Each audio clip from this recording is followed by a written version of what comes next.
Hi everyone, this is Ali John Chaudhary, psychotherapist, and I'm here today with Fern Schumer Chapman, author. And today we have a very exciting episode because we're going to be talking about distinguishing maladaptive anger from empowered anger with sibling estrangement. And this is such an important topic to explore because I find that oftentimes people tend to have different types of anger issues, and we'll get into some of that, today and see how we can best navigate through some of these particular issues that can pose problems for us. So I know that this is going to be a subject that touches a lot of us when it comes to our experiences of sibling estrangement. So I very much look forward to doing this episode with Fern today. So thank you so much for being here, Fern. Oh, great to be with you as always. Yeah, I've been on the receiving end of a lot of anger, and I think it's rooted in many different places. But before we dive into all that, I wanted to mention to you an interesting thing that happened this week. I had one of the members of our group reach out because after years of a very painful legal divide with her sibling, she has decided that maybe there's some possibility of writing about it. And I think that writing has wonderful cathartic effects. And in addition, it's a wonderful way to channel your anger. And I'd start us off by sharing that with you. Absolutely. I think that's such a great example of how we can, of course, use our anger constructively and have it turn into empowered anger. So that is such a great jumping board for our talk today. So, anger is a primary emotion, and, we've experienced it at one time or another, both personally and collectively in our history, right? And it usually appears when there's an injustice that happens or when our goals are thwarted. And it also appears when we're being attacked physically, emotionally, verbally, or psychologically. So it's not seen as necessarily a good or pleasant emotion in general, but I always like to think that there is a form of anger that is actually healthy for us to have. And we're going to get into that very, very soon. Yeah, I think one of the problems, Ali John, is that when you're on the receiving end of someone's anger, it's often blindsiding, and you have no idea what you did to bring this on, if you did anything to bring it on. And anger comes from all sorts of different places, from PTSD, from narcissism. And I think that if you receive the anger, it's just at times bewildering. Yeah, absolutely. And it's good that we talk about this because we need to, of course, look at what is maladaptive anger, which is often expressed through some of the people that you've mentioned, right? Narcissists and such, right? And others. So maladaptive anger refers to an extreme and harmful emotional state characterized by intense fury that's often unwarranted, unmanageable, indistinguishable, and unresolved. On the other hand, healthy anger is adaptive and suitable for the circumstances, and it arises as a response to injustice or obstacles that impede the achievement of goals, right? But it seems to me too that anger, and I'm sure you're going to get into more of this, but anger really masks a lot of emotion. It's a very easy emotion to access, and therefore it's often a cover for sadness, frustration, disappointment. And it's important to, at least with yourself, recognize I feel these things and I'm using anger as my go-to.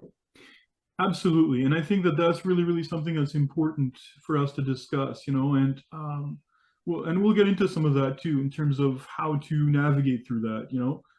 If you were exposed to toxic behavior such as shunning, reproached for speaking the truth, or made to feel as though you're unimportant, then you may have experienced what's normally a sense of shame that started to be felt and experienced within your family or with your sibling, for example.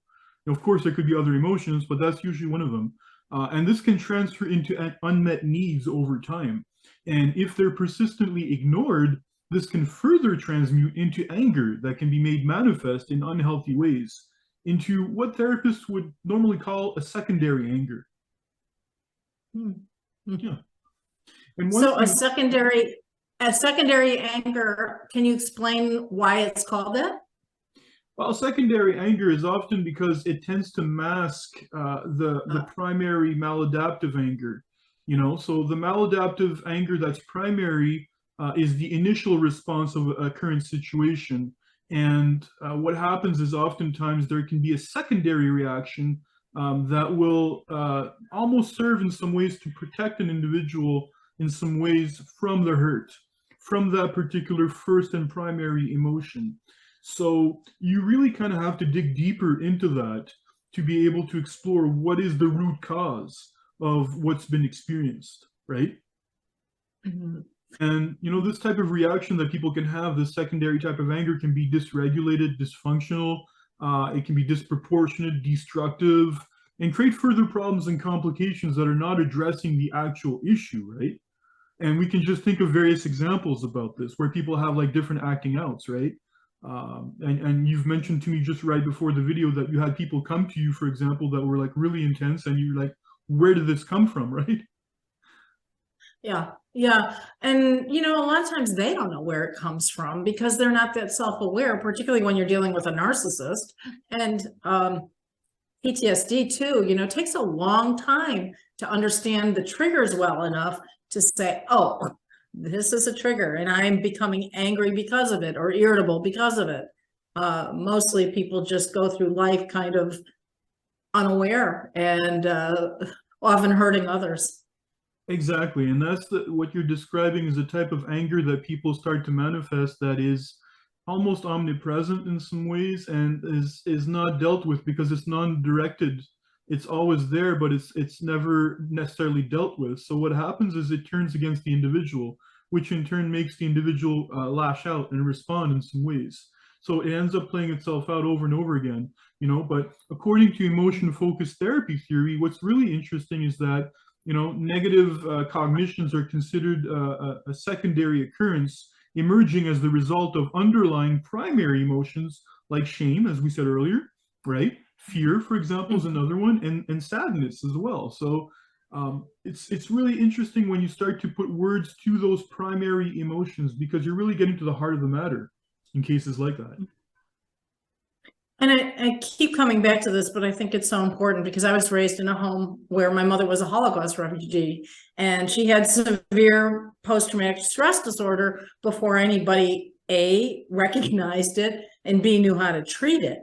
And as a result, living with somebody like that, they have very erratic reactions, and you absolutely cannot see a system and predict their reactions. So for a child in that kind of home, all they see is the anger and they don't know how to make sense of it. Absolutely. And you're absolutely right. It's hard when you're in a family system like that where that type of situation occurs because anger can be dysregulated, as we were saying, in some ways, and it can manifest as acts of aggression, defiance, hostility, in some cases, violence, malevolence, threats, intense stares, for example, a looming presence, intimidation, harm, or assault. And the thing is that it can also manifest as depression too, when it's turned inwards, especially. So when that happens, when anger is turned inwards, it can lead to a sense of stagnation or a type of passive aggressive behavior that can potentially stunt an individual in the growth of their identity, right?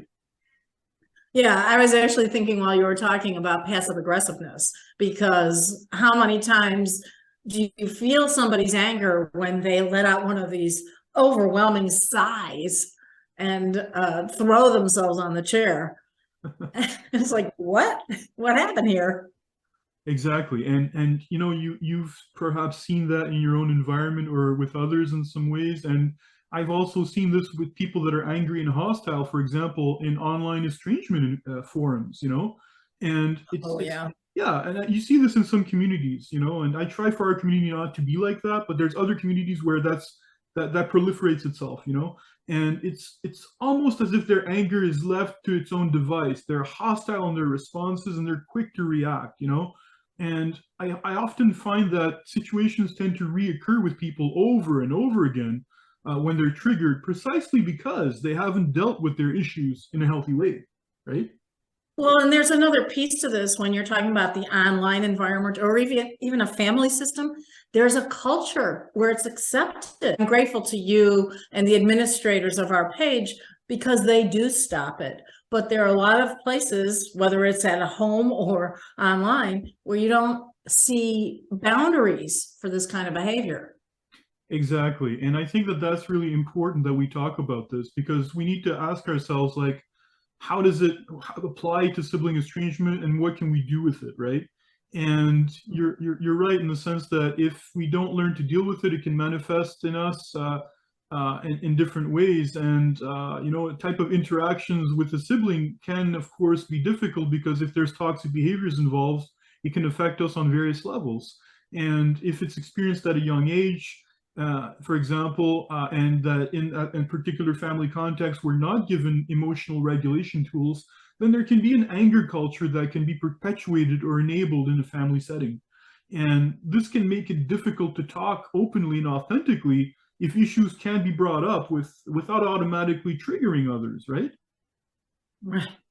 Right. And I think particularly when you get the big passive aggressive stuff, you know, I think it's important to say, I'm really uncomfortable. Can you just tell me what you feel or why you're upset, rather than just tolerating it and letting it go? You know, we talked a lot last time about speaking up or staying silent. This is a place where I think you actually need to speak up. Passive aggressive behavior is completely unacceptable, and it permeates the home or climate online, and it's very unproductive. And that's the thing that happens oftentimes. That's often based on unfinished business that manifests within an individual, right? Because they're not really Yeah. dealing with the issue per se. They're letting their hostility and feelings play themselves out in reaction to the initial wound, if you will, that is present. So, you know, I think that that's the thing that happens. There oftentimes in some estrangement communities, or with our type of situation with sibling estrangement, there's a lot of unfinished business, because things are left incomplete or unsaid, because some subjects are just too thorny to discuss and they elicit people's defenses, especially in adult life, you know. And that's been the hallmark of so many of the people that we've spoken to that have had in terms of experiences, right? Well, and of course, when there's anger, there is a tendency to walk on eggshells. And so people are afraid to say that makes them uncomfortable. Yeah, Um, and so it feeds on itself. exactly, right. So I think that that's really, really important to be mindful of that. So how do you work with transforming maladaptive anger into empowered anger? That's a big question, isn't it? You know, I'm going to walk through a bit of a process on how to do this. And I do want to, of course, let people know that this can also be done in a therapeutic setting if you're not comfortable doing it alone. Sometimes it is necessary to have another qualified person that knows about sibling estrangement to be able to help out when it comes to going through some of this. So first of all, I would suggest that people start by feeling their anger instead of venting it, because there is a difference. It's only in this way that you'll be able to tell what it has to say. You know, what single words describe it? What would it say, for example, this anger, if it could speak? You know, so as you start to ask this question, it starts to dig deeper in some ways. What does it say about you, right? Is another good question when it comes to experiencing that. And being very clear about what your body feels when you get angry, right? That is super So let important. me, before you go farther, let me ask you, is there no value in venting? Venting is good to some extent if it's to relieve some pressure, but it's you're not really dealing with the core issue necessarily. So there's a difference, and it's not to say there's no value in venting. There is. If you're an open ear for a friend, it's great. You know that they can feel heard and listened to. That helps, because there's a form of validation and acknowledgement that comes. But we're talking about really dealing with the core issue, which goes even further than that, right? So it becomes very clear. It becomes very important to be clear about what your body feels when you get angry, which we were saying, but also to explore what it says about you when you get angry in this way. That's also very important, you know. So what does it say about me is a very important question when we're experiencing this. And as you get insight into yourself, at each incremental step, you can ask, what does it say about me, right? Right. Which, as we were discussing before this, probably activates some core belief, this feeling you've had for your entire life that you're not lovable or you're not worthy or whatever it is. But those are usually the things that are at the center of these things. Absolutely. And that's actually the next step. Are you feeling sad, for example? Is there sadness that's there? Is there fear? Are you ashamed? And as we said, secondary anger will usually hide the primary maladaptive emotion that fuels the secondary emotion. So that's what's really, really interesting here. So let yourself sit with this primary emotion and explore its needs. And this is where people can get very vulnerable. And this is where it gets hard for them because sometimes we don't want to feel or sit with that particular emotion because it's so uncomfortable. So, was there something that happened between your sibling and you, an unmet need, an unjust act? It's always important to be able to, of course, explore if anything's happened that's caused this primary feeling to emerge, you know? So being able to, of course, explore that as you're navigating through it to some degree, you know, is really, really important, you know? So I think too, it's important to say here that while you feel you will be swallowed up and overwhelmed by these feelings, when you actually dig deep and feel them, they don't last that long. It's a little bit like grief. People think, oh my gosh, if I tap into that reservoir of pain, I will drown in it. But the reality is you'll feel it for a while and then you'll get to the other side. That's right. And it's not to say you can't do any grounding exercises or anything else to kind of help you to soothe yourself as you're experiencing the emotion. And this is where sometimes therapy and coaching can be really important when it comes to that. Even in EMDR, we say to people, your emotion is going to spike, but it often goes down after doing a few rounds if necessary, you know? So what I often ask with people in this particular process as they're exploring the emotion is, can you name or evoke a part of you that can come in and satisfy this need? If you've been able to identify what's been happening that's caused the hurt or caused that feeling to arise, that shame, that fear, that sadness, is there a part of you that can come in and help you in that way? That's really, really important that this part can come in and be able to soothe you by giving you what you want, right? Which is the beauty of being an adult.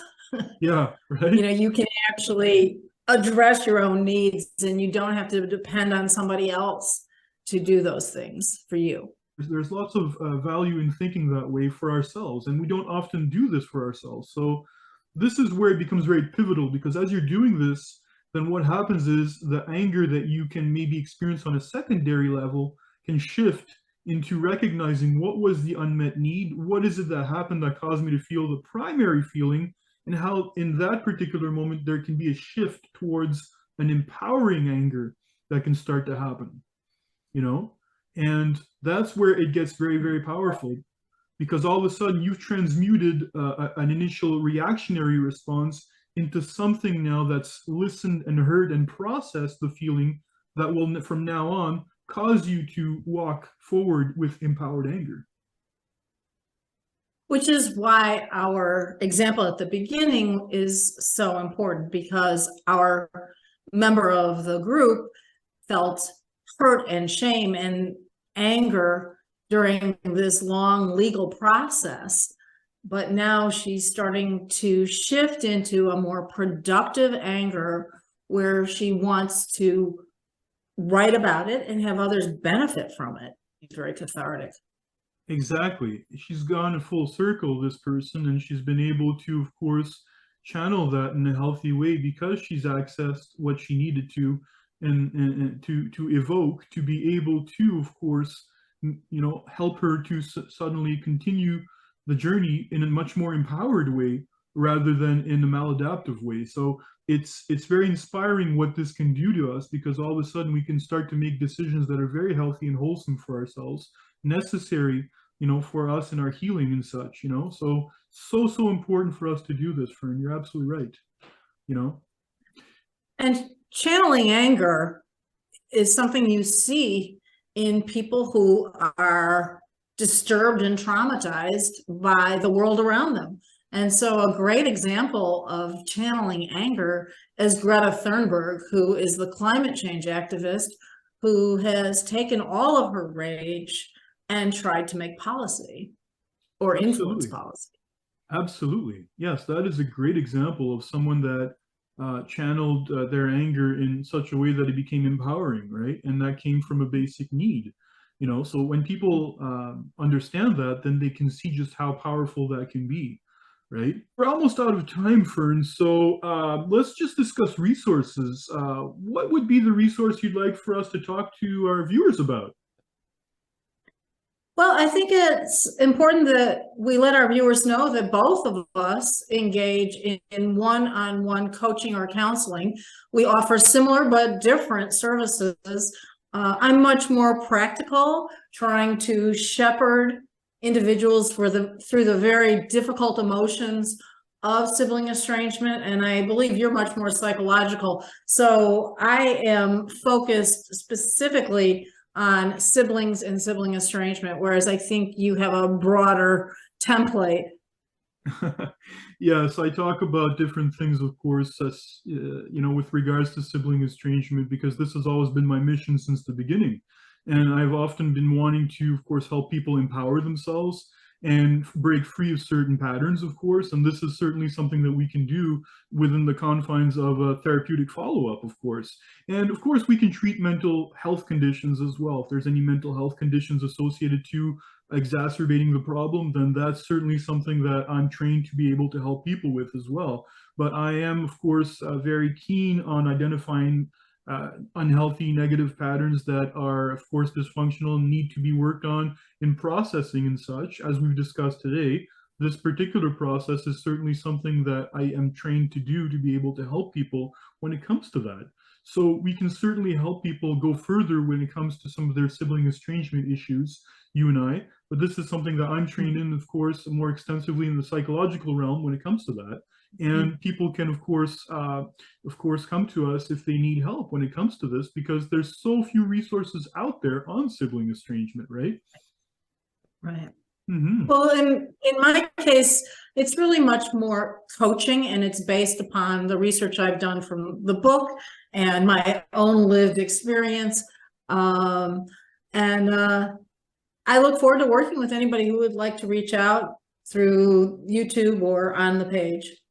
Absolutely. We do have our Facebook group, of course, and we have, of course, our videos where people can comment, of course, and if they need to reach out to us, there are, of course, ways that they can contact us either by email or through Messenger as well.